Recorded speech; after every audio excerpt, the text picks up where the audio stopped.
Partai politik ini mohon maaf ya, ini sumber kekacauan. Karena dia tidak menjelma menjadi para pemikir. Bener nggak sih partai itu ada bedanya dalam memikirkan satu persoalan? Sekarang terbukti kan, memang tak ada bedanya.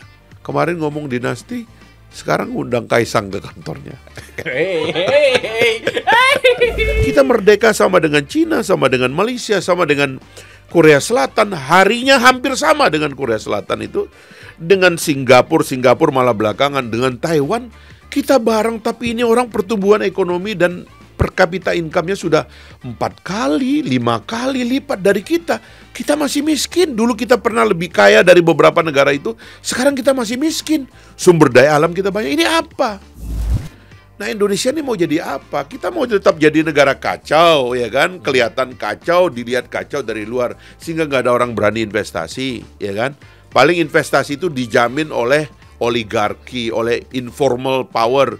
Nggak bisa. Kalau kita mau datangkan uang banyak, orang mau invest di negara kita, negaranya harus teratur, harus aman, harus nyaman, harus kelihatan predicted gitu loh. Saya sendiri, saya kan pernah bilang, berantas korupsi gampang. Saya bilang jadi presiden ya. Saya nanti akan bilang ke presiden kita, Pak, gampang Pak, korupsi beres Pak.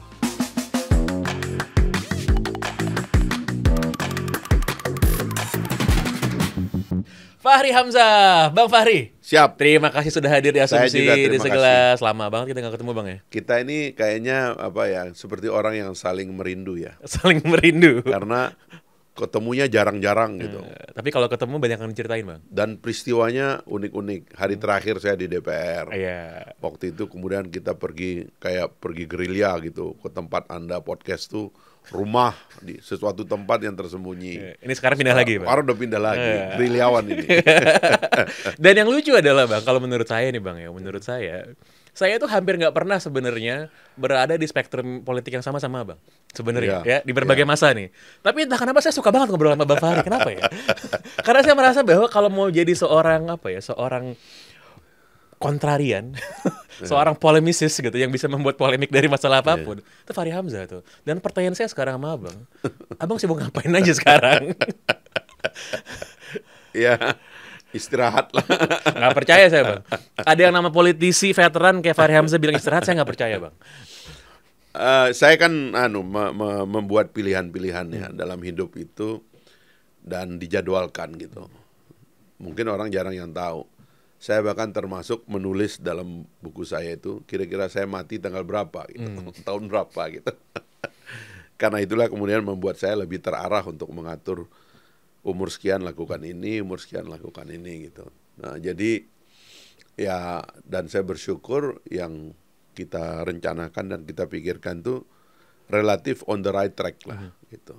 Jadi termasuk dulu waktu kita dalam politik menghadapi pertengkaran gitu, saya dengan teman-teman PKS itu juga kita memikirkannya secara serius. Istilahnya itu beristikharah secara serius. Step berikutnya apa gitu. Nah, sehingga waktu kita ngambil keputusan itu ya dengan basis pengertian seperti itu. Nah, jadi setelah selesai Pilpres ya, alhamdulillah kita menang di Pilpresnya, tapi Pilegnya belum sukses gitu ya. Tapi nggak bisa bilang nggak sukses juga karena kita dapat 75 kursi di daerah dan sekarang kita sibuk pilkada gitu ya, ngaturin komposisi teman-teman, ya ada gerakan di bawah ingin supaya koalisi itu tetap utuh dan sebagainya. Ini kita kelola semua. Dan yang unik juga, Gelora itu diajak di tempat-tempat yang kita nggak punya kursi gitu loh, dengan sangat antusias oleh kandidatnya gitu. Bahkan laporan teman-teman, kita kadang-kadang di-approach seperti lebih antusias daripada partai yang punya kursi. Jadi ya memang akhirnya ada kesibukan seperti ini gitu. Dan saya kan di dalam posisi tidak menjadi pejabat publik ya, masih mengelola usaha-usaha keluarga yang saya bikin dalam 5 tahun belakangan ini gitu. Karena saya kan bisa dibilang dari lulus kuliah kan hampir nggak pernah pensiun ya. Kerja di Senayan itu kan kira-kira 21 tahun saya. Baru 5 tahun terakhir ini saya agak off dari tugas negara ya, pemerintahan, tapi kan tetap membangun politik gitu. Ya itulah hari-harinya gitu. Jadi saya ada usaha-usaha yang lucu-lucu lah banyak gitu. Bikin tempat wisata, bikin kafe, bikin restoran itu biasalah. Saya ingat Bang, terakhir kali kita ketemu waktu hari terakhir Abang sebagai anggota parlemen itu, anggota DPR 2019. Abang tuh bilang, iya saya kan gini-gini lulusan dari fakultas ekonomi terbaik di negara ini. Dan saya memang mempraktekkan ilmu saya waktu itu. Bang Fahri ngomong gitu tuh kan. Betul, Lucu memang, lucu banget Bang Fahri ini memang. Nah tadi kalau Abang bilang bahwa dalam perjalanan hidup Abang semuanya sudah direncanakan, sudah dihitung gitu. Itu termasuk menghitung bahwa partai Abang, Partai Gelora, nggak lolos threshold kemarin pada waktu pemilu. Yang kita hitung adalah bahwa kita memulai sesuatu yang baru dan meletakkan fondasi berpikir yang baik. Dan saya sebenarnya terharu ya, karena waktu kita ke daerah-daerah gitu, ketemu dengan teman-teman yang terpilih atau yang tidak terpilih, itu ada keharuan bahwa satu gagasan itu menjelma dalam kelembagaan, masuk ke dalam negara meskipun baru pemerintahan daerah, dan menjadi kebanggaan bagi orang-orang di daerah gitu, bahwa mereka mendapatkan inspirasi dari pikiran-pikiran yang kita diskusikan selama ini. Saya kira itu adalah kemewahan yang dimiliki oleh para politisi gitu, dan itu saya kira cukup gitu bagi kita gitu. Kita nggak cari kekuasaannya atau hartanya begitu ya, tapi bahwa gagasan itu kemudian menjadi percakapan orang, itu saya kira kemewahan kita sebagai politisi gitu. Dan cukuplah itu, nggak usah yang lain-lain gitu. Cukup tuh Bang. Iya, cukuplah itu. Abang tadi bilang karena lagi sibuk juga untuk memanage and handle koordinasi soal pilkada Bang ya. Ya. Tapi Bang Fahri juga sempat mengusulkan bahwa katanya pemilihan gubernur itu ditiadakan aja karena asasnya dekonsentrasi bukan desentralisasi. Abang masih berpikir hal yang sama? Iya, sama. Pilgub mendingan nggak usah ada menurut Abang? Seharusnya 38 pesta ya itu dapat ditiadakan gitu, karena 552 total pesta, 514 itu utuh sebagai pesta rakyat untuk memilih pemimpinnya. Tapi fungsi gubernur dalam undang-undang kan sebenarnya kepanjangan tangan pemerintah pusat. Karena dia adalah kepanjangan tangan pemerintah pusat, seharusnya tidak usah diberikan diberikan mekanisme dipilih oleh rakyat, tapi cukup kesepakatan antara presiden dengan lembaga legislatif lokal gitu untuk memilihnya. Apakah diseleksi dulu oleh legislatif lokal lalu dipilih oleh presiden, atau diseleksi oleh legislatif lokal difinalkan oleh legislatif lokal juga bisa gitu. Dan itu akan menyebabkan gubernur jadi fokus, tidak perlu merasa punya rakyat, tapi punya pemerintah pusat. Karena kalau gubernur itu punya rakyat, itu yang selama ini terjadi, mereka konflik dua arah gitu. Dia konflik dengan bupati dan wali kota, dan saling klaim bahwa saya juga punya rakyat, dan saya juga melayani rakyat begitu. Dan dengan misi-misi ingin terpilih kembali di masa yang akan datang. Lalu kemudian ke pusat kadang-kadang gubernur itu keliru dia. Di daerah-daerah yang padat, DKI misalnya, Jawa Tengah, Jawa Barat, Jawa Timur, gubernur itu men-challenge juga pemerintah pusat bahwa dia juga bisa jadi presiden suatu hari. Nah, ini hal-hal yang menurut saya tidak sehat bagi percepatan proses kita mengeksekusi pembangunan. Karena Pak Prabowo ini menjanjikan growth 8% yang sudah dia katakan. Dan growth itu hanya mungkin kita capai kalau mesin pemerintahan kita itu berjalan cepat, tidak terlalu banyak gangguan. Yang sekarang ini terlalu banyak gangguan. Termasuk gangguannya adalah tidak efektifnya eksekusi ke daerah. Karena miskoordinasi antara fungsi gubernur ke pusat dan ke daerah. Ini menurut saya harus diakhiri. Nah, tapi kan udah kejadian, dan kayaknya saya berkomunikasi dengan beberapa pejabat negara gitu yang bisa ngomong ke presiden, dan sebenarnya ada sambutan positif ya. Cuman saya nggak tahu apakah berani atau tidak. Harusnya kumpulin aja partai-partai, bilang daripada yang tidak 38 ini kita ribut-ribut juga kita belum tentu menang.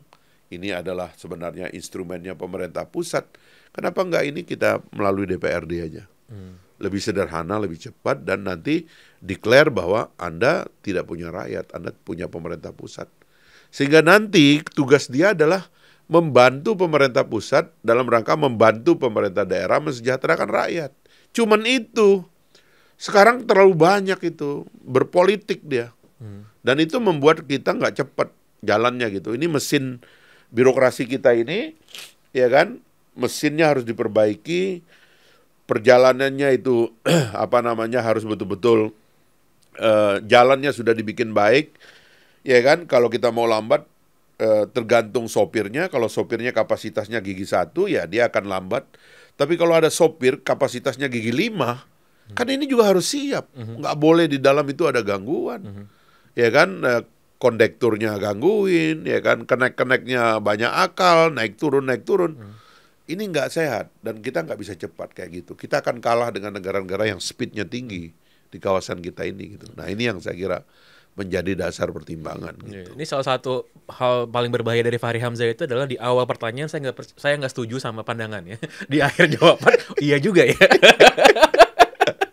Tapi memang opini-opini kontrarian kayak gini yang buat, dan abang tuh nggak pernah takut ya bang ngeluarin opini kayak dulu misalnya yang paling bikin heboh satu Republik adalah Bang Fahri dulu bilang KPK mending dibubarin aja. Iya. Sampai sekarang abang masih merasa KPK nggak perlu dan mending dibubarin aja. Saya terlibat mengubah undang-undang KPK, tapi dan itu saya dialog lama dengan Presiden meyakinkan pemerintah bahwa KPK itu adalah elemen pengganggu dalam pembangunan ekonomi terutama gitu ya. Dan akhirnya ya banyak yang menerima itu, dan sebenarnya kalau KPK sadar fungsinya yang baru, ya dia itu harusnya lebih bekerja sama antar kelembagaan untuk memberantas korupsi dan bukan bertindak sendiri. Seolah-olah dia adalah elemen bebas yang boleh mengacak-ngacak pekerjaannya Presiden dan sistem ini ya untuk dan atas nama pemberantasan korupsi, tetapi berbahaya bagi harmoni dalam sistem. Dia bukan diciptakan untuk menciptakan disharmoni, tapi adalah koordinasi, supervisi, monitoring. Itu artinya dirijen daripada pemberantasan korupsi. Nah, ini yang menurut saya pelan-pelan harus diperbaiki. Kalau tidak, menurut saya ya ambil jalan Korea Selatan. Itu yang saya lihat. Dia berkembang hanya menjadi lembaga komplain. Jadi tugas pemberantasan korupsi kembali kepada kepolisian dan kejaksaan, diperkuat ya, dan untuk itu juga kepolisian dan kejaksaannya harus direform juga ya, atas bantuan KPK harusnya.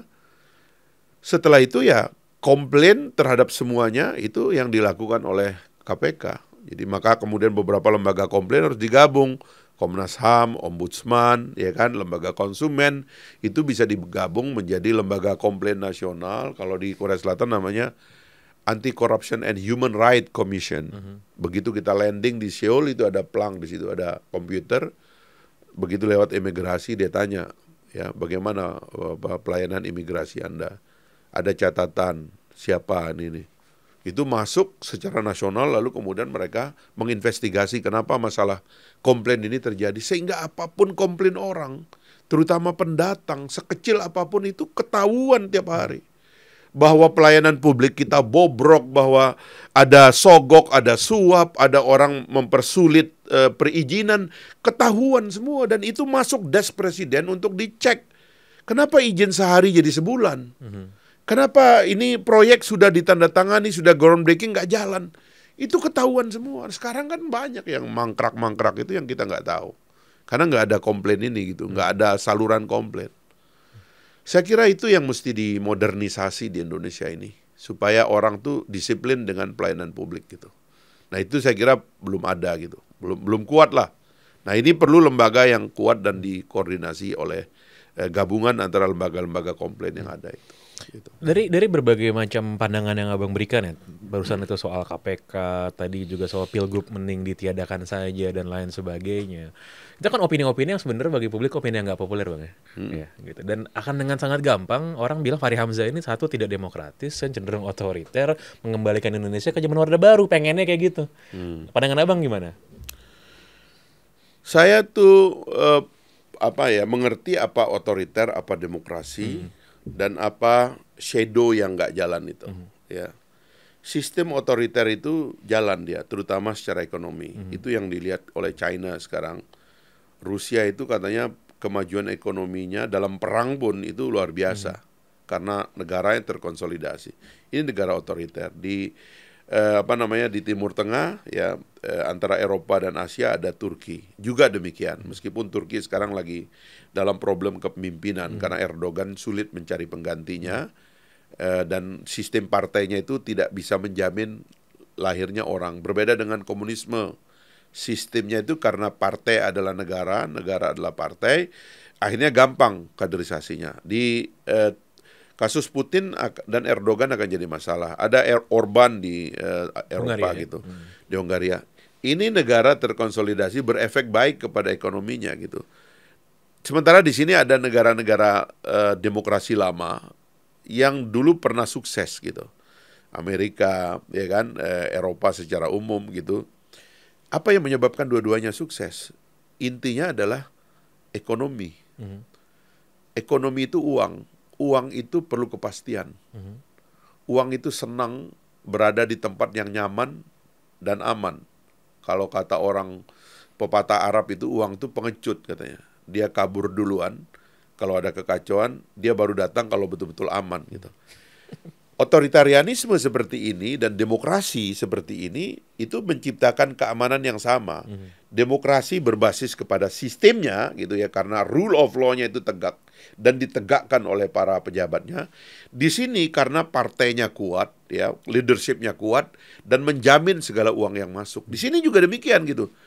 Nah sekarang ini ada yang pseudo dan termasuk sekarang beberapa negara ya, Anda bayangkan sekarang ya, Amerika misalnya, Anda ngelihat nih ada dua orang berdebat, orang gila dan orang galau nih, ya kan? Kira-kira begitu kan?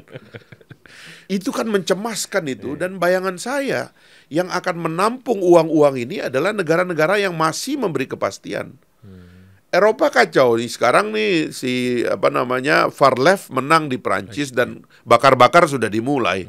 Bagaimana orang pergi ke Eropa? Sudah gitu katanya pencopet banyak datang dari Timur Tengah dan sebagainya. Ini enclave aman itu, coba lihat itu Dubai lah. Dubai itu kalau musim panas 54 derajat Celcius, Anda keluar dari kamar hotel terbakar Anda, tapi uang datang terus. Karena ada safe haven untuk money di situ. Nah Indonesia ini mau jadi apa? Kita mau tetap jadi negara kacau, ya kan? Kelihatan kacau, dilihat kacau dari luar, sehingga nggak ada orang berani investasi, ya kan? Paling investasi itu dijamin oleh oligarki, oleh informal power. Nggak bisa. Kalau kita mau datangkan uang banyak, orang mau invest di negara kita, negaranya harus teratur, harus aman, harus nyaman, harus kelihatan predicted gitu loh. Dapat diduga apa yang akan terjadi. Itu yang mesti kita ciptakan. Makanya tadi itu pendekatannya bukan otoriter, tapi memastikan ada aturan yang lebih efisien dan ada pejabat yang menjaga bahwa aturan itu kita akan jaga dan kasih jaminan kepada orang kalau izin itu sehari, maka sehari dia berjalan. Kalau tender sudah menang, jangan diganggu lagi. Kalau dia sudah menguasai land untuk investment, jangan diganggu. Saya ini dalam 5 tahun ini karena jadi pengusaha, artinya ya, saya bisa melacak sekarang karena ada interest pribadi sebagai pengusaha. Memang gila, ketidakpastian sangat tinggi. Baca itu kenapa investment kita masih rendah, ketidakpastian. Dan diantaranya karena nggak ada yang pasti dalam hukum, semua berubah. Keputusan tiap hari berubah. Dan ini yang saya kira harus dibenahi. Pak Prabowo itu kalau mau orang datang tuh harus, dan kepastian itu bukan otoritarianisme. Kepastian itu adalah efek dari bekerjanya sistem. Bukan karena negara menjadi otoriter, tidak. Karena sistemnya bekerja.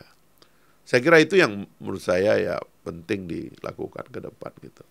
Jadi setelah kita berapa tahun Bang habis reformasi ya? Udah 25 lah. 20 per 4 abad. 25-26 tahun lah ya, tahun ini gitu. Jadi hal-hal tidak terduga tadi yang Abang bilang, ketidakpastian, hal-hal yang tidak bisa diprediksi. Apa itu sesuatu yang sebenarnya melekat sama bagaimana orang Indonesia menjalani kehidupannya gitu ya? Karena semua kan serba dimaklumi gitu Bang ya.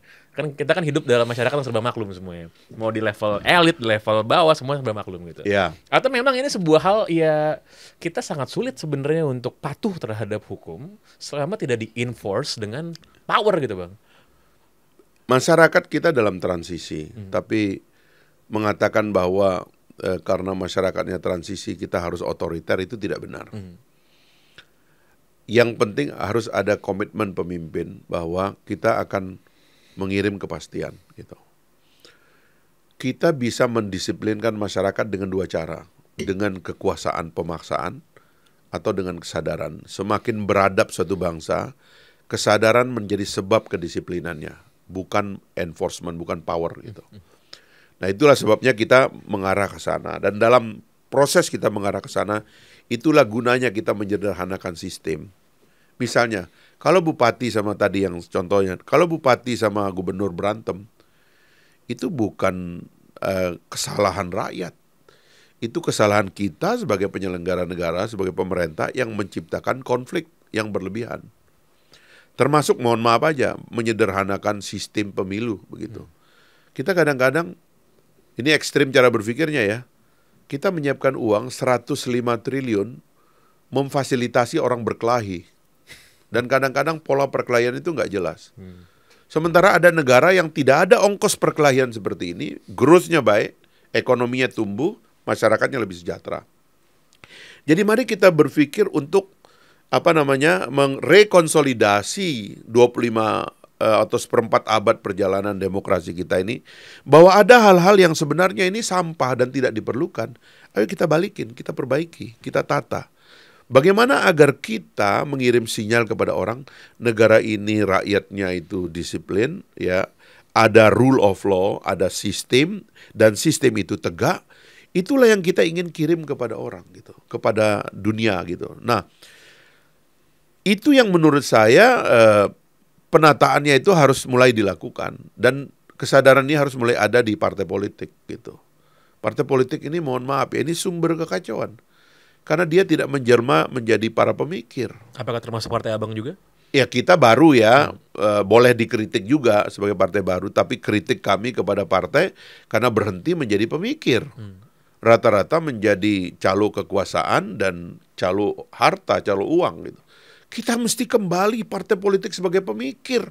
Kita bisa selesaikan, kita bisa memberantas korupsi, kita bisa memberantas kemiskinan. Kita merdeka sama dengan Cina, sama dengan Malaysia, sama dengan Korea Selatan. Harinya hampir sama dengan Korea Selatan itu.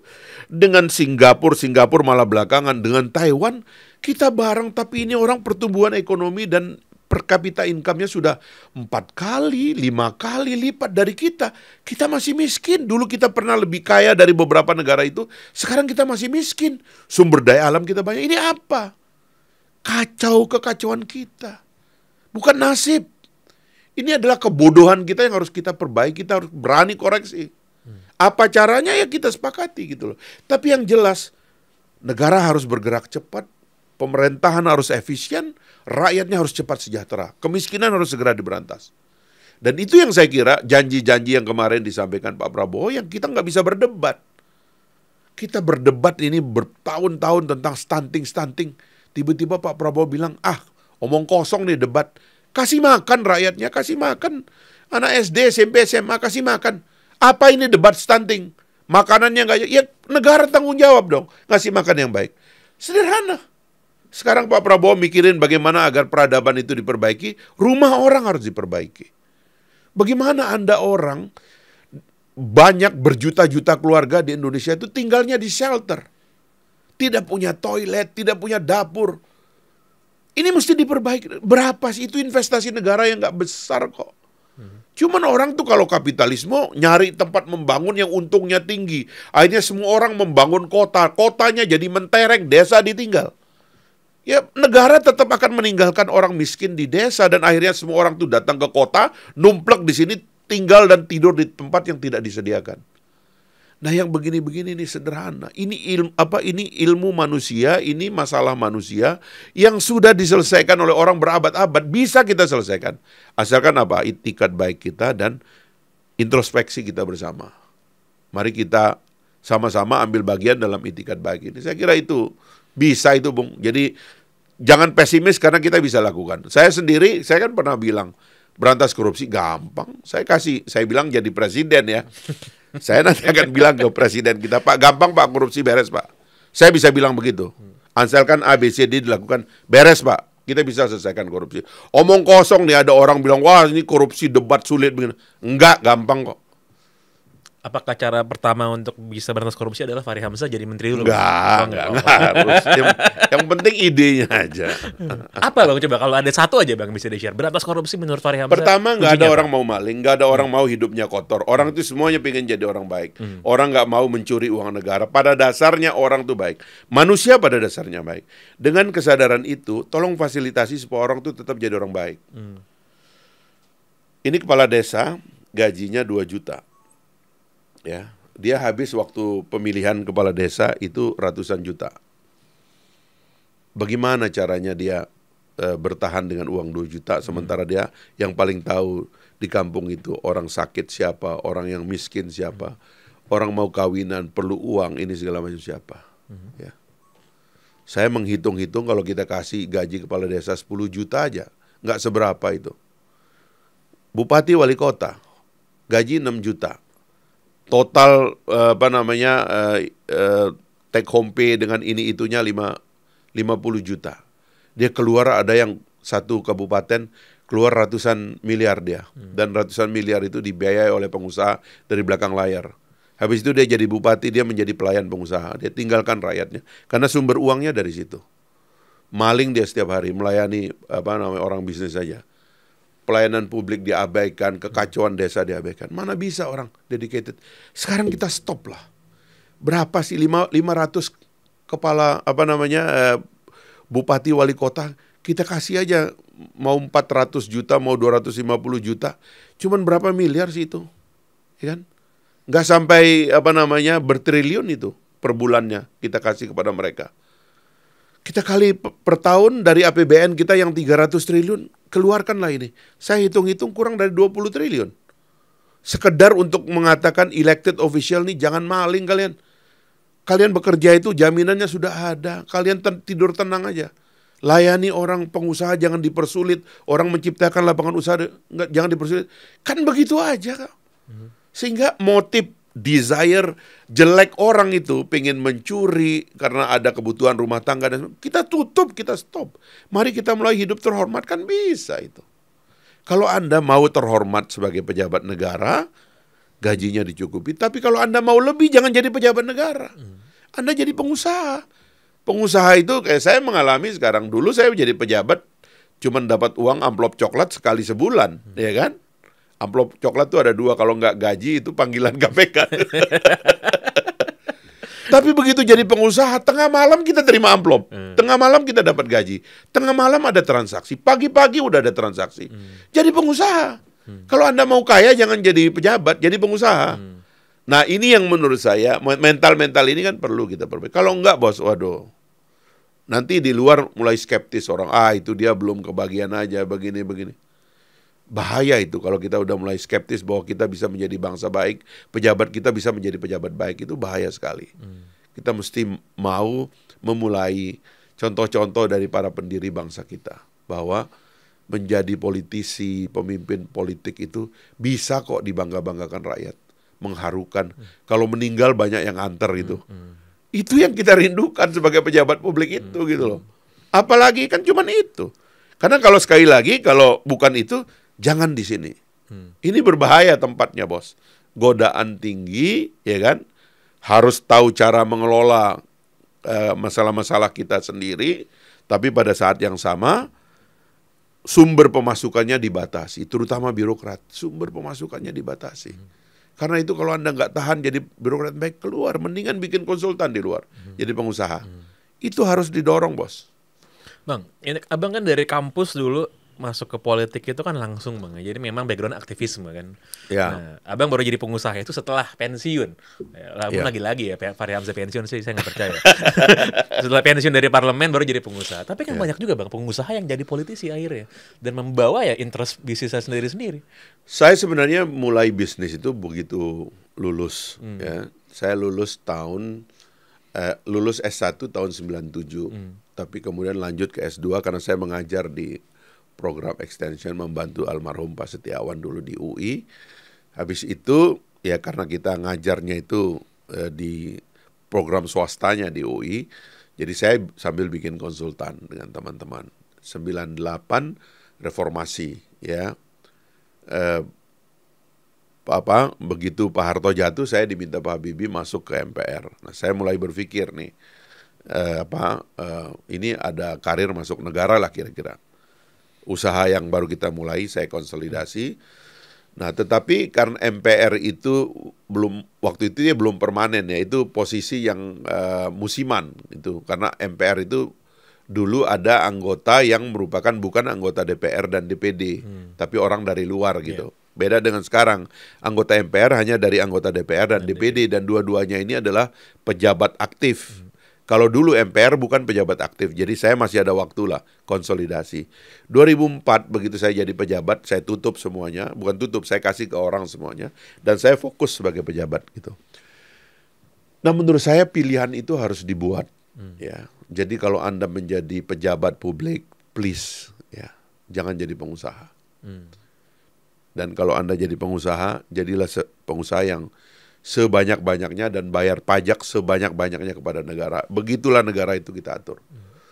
Kalau Anda jadi pejabat politik yang punya decision, punya say di dalam proses pemerintahan, sambil Anda jadi pengusaha, itu konflik of interest. Dan Anda memulai sesuatu yang tidak baik.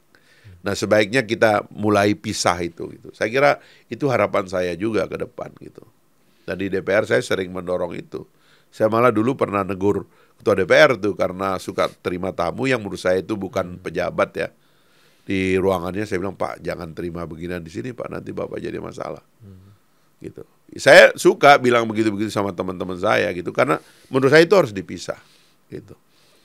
Ya, itu sih nggak mewah, biasa aja kan. Iya. Kita kan gajinya udah cukup, ya kan? Tapi kan banyak orang yang merasa nggak pernah cukup, Bang. Manusia juga namanya kan. Nah itu dia ya, elected official nih. Saya dulu terus terang aja, saya berkelahi dan dijadikan catatan oleh teman-teman saya katanya untuk memecat saya itu gara-gara saya mengusulkan gaji naik pada pejabat elected official. Elected official gajinya harus naik, bos. Nggak bisa. Ini orang banyak tamu, ada konstituen. Nggak bisa. Di seluruh dunia itu yang namanya elected official itu harus ada uang untuk terima tamu. Beda dengan birokrat. Anda nggak perlu kampanye untuk jadi birokrat. Karena Anda jadi birokrat, gaji Anda diatur secara bertahap. Begitu. Dan karena itulah LHKPN itu kepada birokrat itu relevan. Karena mengecek gitu. Kan dia nggak dibolehkan berbisnis. Dan gajinya diatur, ada golongan-golongannya. Ya udah, itu nasibnya di situ. Tapi kalau yang namanya elected official, orang-orang dia pilih ini, ya kan, kepala desa, bupati, anggota DPRD, ini kalau nggak disesuaikan berat, bos. Tiap hari kerjaannya mikir ini tambahan dari mana. Ini yang ganggu negara, gitu. Betul. Kita mesti hentikan, gitu loh. Gitu, bos. Saya juga ingat terakhir kali kita ketemu, Abang ngomong gini, Abang bilang, Mbak, dulu waktu masih jadi anggota dewan, Abang bisa ngomong bebas apa aja kan, karena punya imunitas sebagai anggota parlemen, gitu. Setelah nggak jadi anggota dewan, Abang merasa menjadi warga biasa aja. Ngomongnya nggak sekencang itu lagi, Bang. Pertama, sudah ada orang yang kita pilih untuk mengganti pekerjaan saya. Harusnya dialah yang kita tuntut. Karena pada dia ada gaji, ada imunitas, dan ada privilege sebagai pejabat negara, sehingga dia memang kalau ngomong tuh pantas gitu. Kita ini kan nggak digaji, kembali kepada rakyat, mesti cari makan, bos. Kita harus mengukur langkah-langkah dan tindakan kita dong. Jangan kita merasa masih menjadi anggota DPR, masih seolah-olah punya akses kepada data BPK dan BPS, yang saya bisa telepon kalau saya jadi pejabat, saya minta data dari BPK, BPS, BPKP, datang datanya, dan data itu yang saya omongkan untuk mengkritik pemerintah. Nah sekarang siapa saya? Masa model searching sosial media saya pakai untuk ngamuk-ngamuk, kan gila itu namanya gitu. Udah nggak berfungsi itu gitu. Kita kembali ke rakyat, cari makan, bos. Ngidupin keluarga, bayar pajak, udah itu aja. Kan harus tahu diri kita kan. Jangan salah satu masalah di negara kita itu ada orang yang sering dislokasi, salah posisi, bos. Nah itu yang saya kira perlu diperbaiki juga. Kalau sudah pensiun, jadilah pensiunan yang baik gitu loh. Ngomong sosial media dulu, saya ingat di ruang kerjanya Bang Fahri tuh di DPR tuh ada layar segede banget, isinya Twitter. Mantap keyword. Ya mantap. Itu waktu kan itu, Bang, ya? Fasilitas negara. Ini kita masuk di fase akhir, Bang. Ini ada beberapa isu yang saya pengen tahu pandangan Abang aja sih soal ini ya. Masuk juga soal pilkada. Abang pilkada DKI itu gimana pun tetap diobservasi lah Bang, lihat ya. Pilkada DKI, Bang. Ya saya menyayangkan kalau ini menjadi battle politik yang tidak sehat bagi transisi kita ke IKN gitu. Di DKI, Bang. Di DKI ya. Apa Karena yang nggak sehatnya gimana, Bang tuh? itu tadi saya tetap berpandangan gubernur itu adalah peralatan presiden dan pemerintah pusat untuk melayani. Kalau DKI itu saya lebih segera menyarankan adanya pilkada wali kota. Sehingga gubernur tetap nggak usah dipilih gitu. Artinya nggak usah dipilih oleh rakyat gitu, tetap oleh DPRD aja gitu. Itu akan menyehatkan Jakarta karena Jakarta terlalu besar. Jakarta Timur itu nggak keurus karena wali kotanya itu tergantung kepada gubernurnya. Padahal wali kota ini dipilih oleh gubernur gitu. Karena wali kota dipilih oleh gubernur. Sebaiknya wali kota Jakarta Timur dipilih oleh rakyat Jakarta Timur sehingga kalau ada komplain tentang jalan berlubang, got yang kotor, sampah yang nggak terangkut, dia datangnya ke kantor wali kota Jakarta Timur. Kalau sekarang ini susah. Semua orang harus datang ke Jakarta. Penduduk Jakarta ini kalau pagi katanya sampai 25 juta. Ya kalau malam itu 15 juta atau 13 juta. Jadi saya kira ini ada masalah dalam cara kita ngelihat Jakarta ini. Dan apalagi ini kan setelah pindah ibu kota, dia harus merancang transisi. Bagaimana Jakarta setelah tidak menjadi wali kota, dan bagaimana memfasilitasi IKN sebagai adiknya Jakarta untuk menjadi ibu kota. Kan itu yang harus dipikirkan.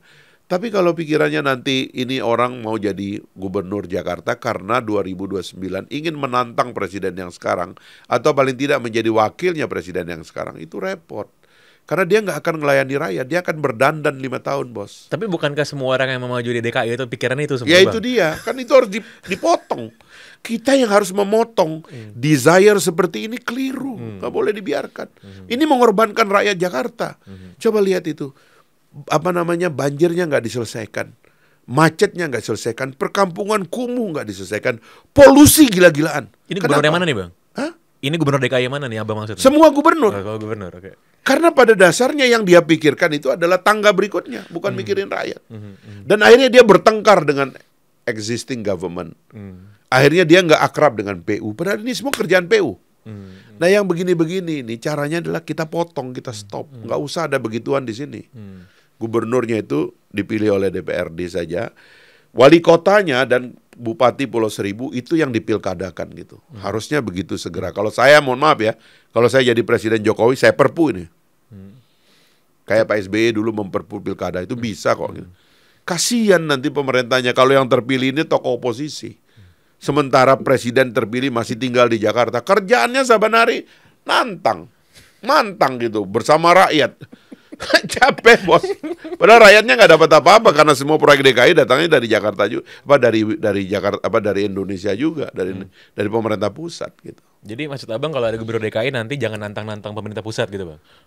Dia datang ke presiden mengatakan, Pak, saya ini perkakas Bapak untuk satu mensejahterakan rakyat Jakarta dan elit Indonesia yang mayoritas tinggal di Jakarta, terutama elit di 3 cabang kekuasaan dan lembaga-lembaga pemerintahan. Yang kedua untuk melayani tamu-tamu Bapak karena tamunya datang ke sini. Saya itu orangnya Bapak. Ini yang enggak, pasang kuda-kuda, galang ini, galang itu. Akhirnya DKI enggak keurus.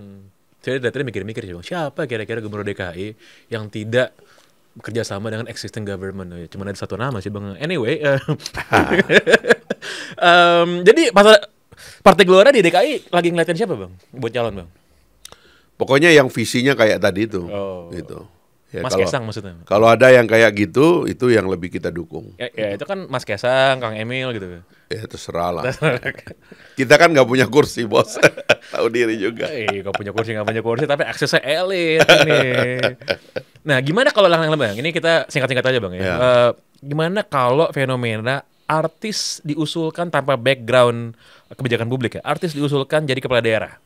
Di Tangerang misalnya, di Sumut juga ada tuh disebut kemarin-kemarin. Gimana, Bang? Mulai harus ada koreksi di partai politik bahwa kedisiplinan proses kaderisasi dalam partai politik itu ya harus terjadi gitu versus popularitas yang memang merupakan masalah dalam demokrasi populis ya. Karena pada akhirnya kan itu mengorbankan proses kaderisasi partai seolah-olah partai itu tidak ada gunanya kecuali penjual tiket dan penjajah tiket aja kepada orang-orang yang punya uang dan punya popularitas. Tidak sehat begitu. Partai politik itu harusnya punya determinasi untuk mengatakan enggak, tidak ada lagi calon itu orang luar. Orangnya harus menjadi kader dari partai dan bertahap dalam kaderisasi partai itu sehingga dia layak untuk dicalonkan. Itu harus begitu dong supaya demokrasinya fungsional. Kalau tidak nanti ya kita dikalahkan oleh pemilik uang dan pemilik popularitas. Demokrasi yang dikalahkan oleh populisme itu akan menciptakan kepemimpinan yang tidak bermutu dan lebih berbahaya lagi kalau dia berkongsi dengan uang karena politik logistik. Wah, itu lebih kacau lagi dan partai politik nyaris jadi nggak ada gunanya. Partai politik harus tahu bahwa dia punya guna gitu loh.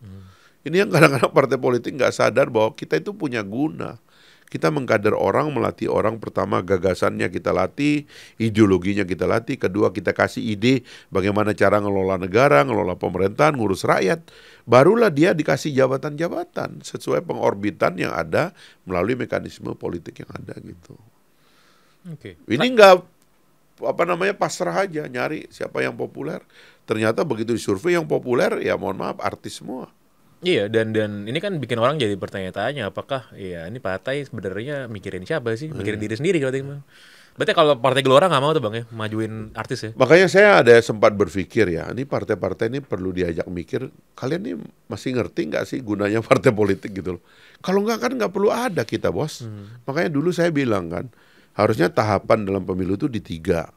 Pertama, debat antara pimpinan partai. Kedua, debat antara calon pemimpin, atau pejabat yang kita calonkan itu, anggota dewan kah, bupati wali kota kah. Barulah kemudian yang ketiga, orang-orangnya itu beradu begitu, ya langsung gitu dalam pemilu gitu. Jadi dalam 3 tahapan ini terseleksilah, misalnya dalam debat partai, benar nggak sih partai itu ada bedanya dalam memikirkan satu persoalan? Sekarang terbukti kan, memang tak ada bedanya. Kemarin ngomong dinasti, sekarang undang Kaisang ke kantornya. Iya kan? Nggak ikutan. Anies Baswedan lawan Merah, sekarang Merah dicalonkan Anies Baswedan, mencalonkan. Udahlah ini confused karena kita nih sistematika ini nggak ditekuni gitu dan termasuk orang-orang pintar kayak kawan kita itu juga nggak tertib dengan ini gitu loh. Ini mesti ditertibkan dong. Kalau itu jadinya terus kata rakyat, terus lu kenapa ngadu-ngadu gue ya kalau memang cuma begitu doang? Kan begitu akhirnya orang berpikir gitu. Udahlah kita pikirin lah ini, terutama yang katanya pinter-pinter.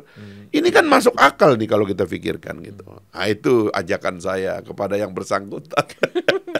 Yang bersangkutan siapa ya pikir aja sendiri lah. Pikir aja sendiri. Bang Farid terima kasih banyak. Siap. Atas waktunya Makasih. Saya selalu diperkaya dengan perspektif yang baru sih. Ya. Mungkin nggak selamanya selalu setuju, tapi yang penting udah nambah referensi nih Bang. Thank you banget. Sama-sama. Bang Farid. Sampai ketemu Sampai ketemu lagi Pak. Sehat selalu. di tempat gerilya berikutnya.